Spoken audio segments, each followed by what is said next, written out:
क्या आपने कभी सोचा है कि रामायण में बताई गई लक्ष्मण रेखा आखिर थी क्या? एक ऐसी रेखा जिसे पार करते ही सीता माता खतरे में पड़ गई।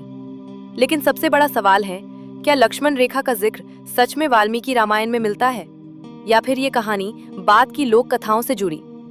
लंका के राजा रावण ने जब सीता माता का हरण करने की योजना बनाई, तब उसने साधु का रूप धारण किया। उस समय श्री राम मारीच के पीछे चले गए थे और लक्ष्मण भी सीता माता की इच्छा पर उनकी सहायता के लिए कुटिया से बाहर निकलने लगे। लोकप्रिय कथा के अनुसार जाने से पहले लक्ष्मण ने कुटिया के चारों ओर एक शक्तिशाली रेखा खींची और सीता माता से कहा, इस रेखा को पार मत करना। कहा जाता है कि रावण उस रेखा के अंदर प्रवेश नहीं कर सका, इसलिए उसने भिक्षुक का रूप धारण करके सीता माता से बाहर आकर भिक्षा देने के लिए कहा। सीता माता जैसे ही रेखा के बाहर आईं, रावण ने उनका हरण कर लिया।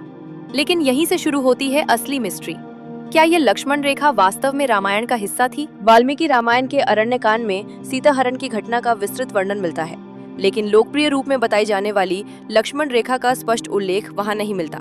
बाद की रामायण परंपराओं, लोक कथाओं और विभिन्न क्षेत्रीय कथाओं में लक्ष्मण रेखा की कहानी अधिक प्रसिद्ध हुई। यानी लक्ष्मण रेखा को केवल एक जादुई सुरक्षा रेखा समझना शायद सही नहीं होगा। ये कहानी समय के साथ अलग अलग रामायण परंपराओं में अलग रूपों में सामने आई, और शायद यही इसकी सबसे बड़ी मिस्ट्री है। क्या लक्ष्मण रेखा वास्तव में कोई दिव्य शक्ति थी, या फिर यह एक प्रतीक थी सीमा, सुरक्षा और सावधानी का? आज भी जब हम कहते हैं लक्ष्मण रेखा पार मत करना, तो उसका अर्थ केवल एक रेखा नहीं, बल्कि एक ऐसी सीमा से होता है जिसे पार करना खतरनाक हो सकता है। लेकिन सवाल अभी भी वही है, अगर लक्ष्मण रेखा वाल्मीकि रामायण में स्पष्ट रूप से नहीं थी, तो इसकी कहानी आई कहां से? इस रहस्य की कहानी आपको जाननी है तो अगला हिस्सा और भी दिलचस्प है। लेकिन कहानी यहीं खत्म नहीं होती, क्योंकि अगर लक्ष्मण रेखा का स्पष्ट वर्णन वाल्मीकि रामायण में नहीं मिलता, तो आखिर ये प्रसिद्ध कथा हमारे बीच आई कहां से? क्या यह किसी प्राचीन लोक परंपरा का हिस्सा थी? क्या अलग अलग रामायणों ने इस घटना को अलग तरीके से बताया, या फिर लक्ष्मण रेखा वास्तव में एक ऐसी प्रतीकात्मक कहानी है जो हमें मर्यादा और सीमाओं का महत्व समझाती है?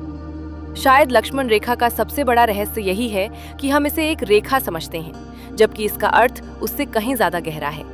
आपके हिसाब से लक्ष्मण रेखा वास्तव में क्या थी? एक दिव्य शक्ति, एक लोक कथा, या मर्यादा का प्रतीक?